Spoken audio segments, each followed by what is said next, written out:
Hollywood জুড়ে শোকের ছায়া। একাধিক অস্কার জয়ী হলিউড তারকা জিন হ্যাকম্যান ও তার স্ত্রী বেটসি আরাকাওয়ার মরদেহ উদ্ধার হয়েছে নিজ বাসা থেকে। মৃত অবস্থায় পাওয়া গেছে তাদের পোষা কুকুরকেও। সান্তা ফে কাউন্টির শেরিফ কার্যালয় বলছে, এখনো পর্যন্ত মৃত্যুর কারণ জানা যায়নি।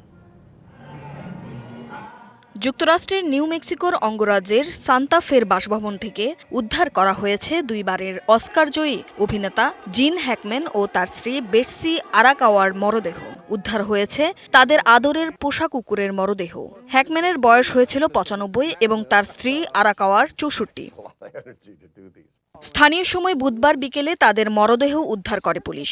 মৃত্যুর কারণ জানতে এখনো চলছে তদন্ত। হ্যাকম্যানের প্রথম চলচ্চিত্র ছিল ওয়ারেন বেটি পরিচালিত লিলিথ। 1967 সালে বনি অ্যান্ড ক্লাইড সিনেমায় পার্শ্ব চরিত্রে প্রথমবার অস্কার মনোনয়ন পান। 1970 সালে I never স্যাং for my father চলচ্চিত্রের জন্য পার্শ্ব অভিনেতা হিসেবে দ্বিতীয়বার অস্কার মনোনয়ন পান। এরপরে আসে সেই বিখ্যাত সিনেমা দ্য ফ্রেঞ্চ কানেকশন। 1971 সালে মুক্তি পাওয়া সিনেমায় জিমি ডয়েল চরিত্রে অভিনয় করে দুনিয়া জুড়ে খ্যাতি পান। সেরা অভিনেতা ক্যাটাগরিতে জিতে নেন অস্কার পুরস্কার।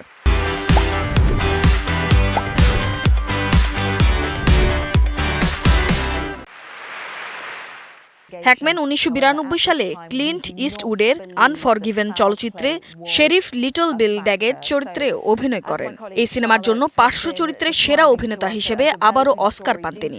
হ্যাকম্যানের উল্লেখযোগ্য আরও কয়েকটি সিনেমার মধ্যে রয়েছে Mississippi burning, a bridge too far, enemy of the state, behind enemy lines.